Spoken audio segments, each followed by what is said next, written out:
el día de hoy estamos con la ingeniera Margarita Isabel Cruz para hacerle una entrevista con respecto al tema de suplantación de identidad. Buenos días. Hola, buenos días. ¿Qué es la suplantación de identidad? Bien, la suplantación de identidad nos referimos en cuanto al robo de identidad, el hacerse pasar por otra persona. Tanto puede ser como físico como virtual, puede ser también presentarse tanto en una empresa como, por ejemplo, también en lo que son las redes sociales, ¿no? Hacerse pasar por otra persona. Y en cuestión considerando el delito en el área cibernética, ¿a qué Bien, nos referimos? Ahí nos referimos a lo que es el robo de información, como por ejemplo, tú tienes tu Facebook, tú pones tus datos, sin embargo ahí la privacidad es algo que se nos olvida y lo dejamos todo que sea público, ¿sale? Entonces te roban, te pueden obtener tu nombre, pueden obtener tu dirección de correo electrónico, tu fecha de nacimiento, toda esa información, lo cual va a provocar que obtengan esos datos y al cual, si tú vas subiendo fotos y fotos y fotos, lo que vas a provocar es que en algún momento te van a robar toda esa información y puede ser que alguna otra persona se haga pasar por ti. Tanto puede ser un hombre o una mujer y no sabes con qué fin lo hace. ¿En qué? Porque tanto se puede prestar como para violencia o como para prostitución también, al igual que los niños, que eso es una parte en la que los niños están muy volubles a eso, a todo ese robo de información en el cual se pueda llegar a hacer pasar por otra persona. ¿Y cómo evitaría uno ser víctima de ello? Bien, por ejemplo, yo recomiendo con los niños en que no tengan redes sociales. ¿Por qué? Porque es más difícil controlarles toda esa información que suben, ¿no? Pueden hasta subir la foto de su casa, pueden subir, no sé, cualquier dato que aparezca tal vez en la escuela y que puede llegar a aparecer su nombre completo. Y entre más información subas a las redes sociales, más voluble te pones. Entonces, evitar poner datos completos en Facebook, por ejemplo, en Twitter, en Instagram.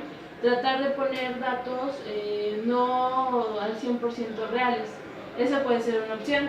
Aparte, también no tomar muchas fotografías donde vives, en la fachada de tu casa y todo eso, porque con eso se va a prestar a decir, no, pues tú vives por tal colonia, ¿no? Y te vuelves víctima en el cual de que tal vez tú vayas a salir tranquila de tu casa y todo eso y puedas tener tal vez algún problema con algún, no sé, que te lleguen a secuestrar o que pueden, o sea, ya en la actualidad ya te ocupan para todo, hasta si eres hombre o mujer, tanto eres víctima para el robo de órganos también, ¿no? Entonces, eso que se hagan pasar por ti, puede ser que hasta ya te vuelvan literal prostituta y tú ni enterada, ¿no? De hecho hay mucha información en la red, como por ejemplo en YouTube, de cómo tener cuidado con su información. Entonces, entre menos información pongas en las redes sociales, pues es mucho mejor. ¿Y usted considera que podrían coincidir las huellas digitales? Bueno, también me faltó decirles que en el robo de identidad también se dan con lo que son tarjetas de crédito. Por ejemplo, ahí es una parte en la que hay compras que se hacen, por ejemplo, en algunas tiendas, como es Electra, donde tú confirmas con tu huella una compra, ¿sale? Entonces, ahí puede ser una parte. Si la captura de la huella está bien, en teoría el ser humano nunca va a coincidir con una huella digital. O sea, ni porque sea una persona gemela van a tener la misma huella, ¿sale? Pero si la captura no está bien, ahí es donde pueden tener problemas, que no esté completa y puede llegar a coincidir con parte de otra huella, siempre y cuando la captura sea legible. Entonces, ¿podríamos decir que al manipular el equipo podría ser posible que esto sucediera? Sí, puede darse acá como un ejemplo. Aquí en el checador que nosotros tenemos, hubo una mala captura. Entonces, cuando un maestro no checa bien, aparece el nombre de otra persona. Entonces, ahí sí está un poco mal la información. pero porque no fue una buena captura. ¿Cuál es la información que más se debe cuidar? Bien, como les comentaba yo hace ratito, la información que deben de cuidar será sus nombres, su teléfono, su correo electrónico, su fecha de nacimiento, porque por ejemplo hay veces que con el simple hecho que tengan tu nombre y tu fecha de nacimiento, ya con eso pueden tener tu CUR, y si tienen tu CUR, tienen tu RFC, tu número de seguro social y un chorro de cosas. Entonces, toda esa información tú la puedes hacer pasar por otra persona. Tú puedes presentar tal vez documentos para sacar una cuenta de crédito y ya tú te haces pasar por otra persona. Por eso es necesario solicitar los documentos originales.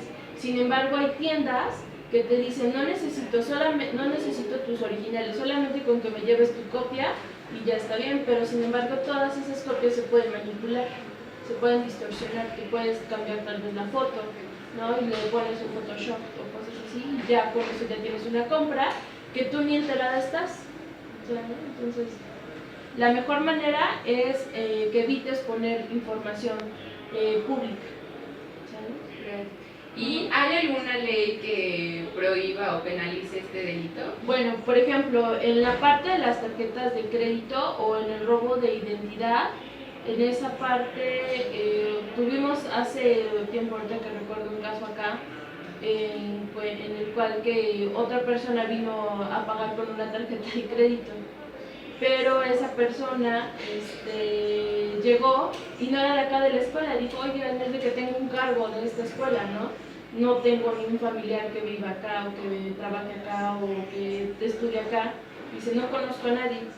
Pues en realidad el banco no pudo hacer nada en ese momento, o sea, no hubo un delito que perseguir, y fue porque pues se le perdió la cartera a la chica o no sé qué es lo que ha de haber pasado, pero se hicieron pasar sin embargo por ella, ¿sale? Y entonces ese sí es un delito y sin embargo no se penalizó. Por ejemplo, hay un delito, bueno, la parte de la página de la Cámara de Diputados aprobó en el 2016, el 29 de noviembre, un dictamen, aprobó un artículo en el cual se puede sancionar la usurpación de identidad por una pena de 1 a 6 años en prisión y la reparación del daño, ¿sale? Pero, sin embargo, esta es este artículo apenas se aprobó, no tiene mucho, tiene como 3 meses más o menos, y sin embargo esto es algo que solamente en usurpación, como por ejemplo algo que salga un poco afectado económicamente y social. Yo creo que en lo social todavía es algo que no se ha podido establecer un código o una sanción en el cual, por ejemplo, está el bullying, ¿no? O luego hay veces que generan, por nada más porque te cae mal la persona, generan otra nueva cuenta de una persona. Por ejemplo, tú me caes mal a mí, pues yo me hago pasar por ti y pongo muchas cosas que no van contigo, ¿no? Que agreden a tu persona, y sin embargo eso es algo que no se penaliza, y es sin embargo que dependiendo de la persona que tan fuerte sea lo aguanta, o si no hay personas que llegan hasta el suicidio por todas esas consecuencias que le han causado. Pero como tal, hasta ahorita alguna otra, en cuanto al robo de identidad, sí hay una penalización, la que te comenté, y pues sí. Y por último, ¿qué debería de hacer una persona al sufrir, o qué podría hacer una persona al ser víctima de esto? Bueno, por ejemplo, si tú encuentras, el caso que pasó con la tarjeta de crédito, que fue un pago, vino a la escuela, por ejemplo, tú tienes un estado de cuenta en tu tarjeta, ¿no? Tú vas a ver si tienes pagos que no están, que no reconozcas, tú puedes llamar al banco y preguntar que estos adeudos tú no los reconoces y te dicen de qué tienda fue. Pues ya puedes ir a corroborar la tienda para ver si te pueden apoyar en cuanto a obtener esos datos, ¿no? Si es que en qué fecha se hizo, en qué horario, y tal vez algunas empresas pues tienen las cámaras de seguridad y se puede corroborar, ¿no? Si fue esa persona o no fue esa persona. Pero si no, entonces pues ya es más difícil que te des cuenta que te están robando tu tarjeta. Una vez que tengas eso, pues tendrías que cancelar tu tarjeta, ¿no? Para que no vuelva a pasar. Por ejemplo, si es en Facebook, denunciar la cuenta, pedir el apoyo de varios compañeros para denunciar la cuenta que se está pasando, haciéndose pasar por otra persona en Facebook. ¿Vale? Entonces, y por ejemplo, eliminar todas tus fotos de tu red social en donde tú aparezcas. ¿Por qué? Porque eso se presta a que también la gente que te está agrediendo siga tomando tus fotos. Entonces, eso sería una, y sobre todo, que sería, pues, la recomendación es evitar subir información vulnerable que te pueden ocupar para que se preste a otros fines. Pues eso sería todo. Muchas gracias por